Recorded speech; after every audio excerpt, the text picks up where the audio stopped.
This is the Hidden Killers podcast with Tony Brueski. Featuring author, psychologist, and daily contributor, Shavaun Scott. Richard Allen and the case against him. It's going to trial very, very soon. A hearing taking place just this last week with a lot of different aspects being brought up into it. One of the most compelling pieces, I think, of this hearing was some of the testimony from former Rushville Police Chief Todd Click, who testified.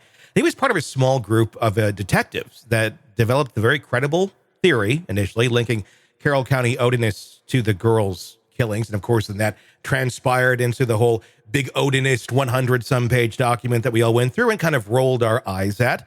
But as we get closer and closer, could it have some sort of validity? Because it's seeming to maybe have at least something, or an area where the investigators did not look closer. Joining me to discuss, Shavaun Scott, psychotherapist and author.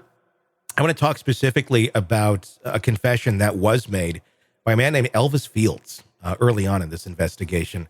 Mary Jacobs told law enforcement, that's his sister, that Elvis, at the time in 2017, her brother was rambling about being in part of a gang and even talking about killing the two girls at the bridge.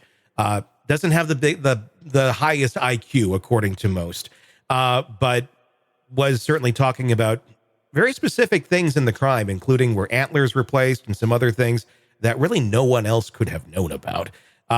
Detectives later on saying, well, due to the mass amount of tips that we were getting, the information may have been overlooked. Seems like pretty big information to overlook when tips are coming in. And you have someone who's saying, we have a confession right here. What's your thoughts on this in terms of the operation of the police, in terms of how they categorize what's important to look at, what's not important to look at? Could this have been overlooked because, the Odinist idea and the sacrificial idea was so, out there, I guess, on the surface that maybe a regular, reasonable person would say, we got too many things over here that seem more credible than the Odinists. What are your thoughts? Yeah, it's certainly possible. We did all roll our eyes, and I still kind of do roll my eyes about the Odinist thing. It would take an awful lot of coordination to have a group of people out in the middle of the day. Are we hunting, thinking that there are going to be teenage girls that just happen to be right out in this location, and we've got all our supplies ready to commit a mass murder? And then everybody keeps it secret after. I mean, it's far-fetched, and we've never seen any kind of Odinist pagan group commit a murder, a sacrifice, or anything like that. So it's a weird theory. However, everything does need to be investigated. And we would like to think that the police have always had good judgment in this case and did the right thing. And we're not sure at this point. And I think that's the thing everybody's concerned about. We just don't feel like this was necessarily handled in the most reliable fashion. And what I find fascinating about this is kind of the timeline. You got to think about that too, because the Odinist theory didn't come out till like last year. This all happened in 2017, before any of that was public. Were there police obviously doing investigations on this? Yes, that's what the Rushville Police Chief Todd Click testified to, that, look, we found this information. This was kind of weird.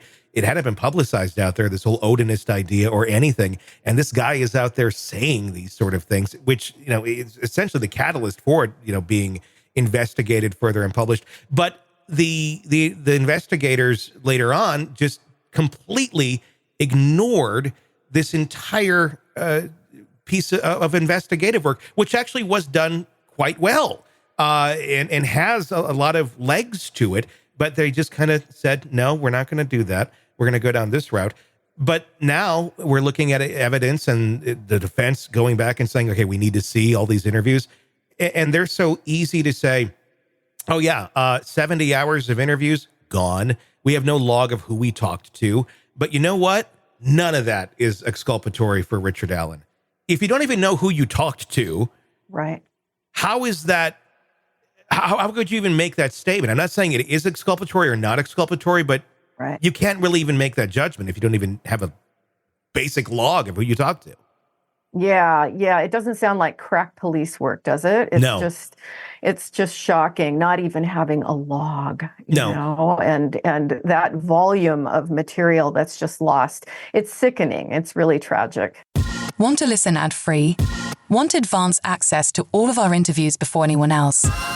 Become a True Crime Today Premium Plus subscriber on Apple Podcasts. You get every episode commercial-free. So you can binge on true crime until you can binge no more. Search True Crime Today Premium Plus on Apple Podcasts now, or go to our podcast page and sign up now. More of the Hidden Killers podcast next.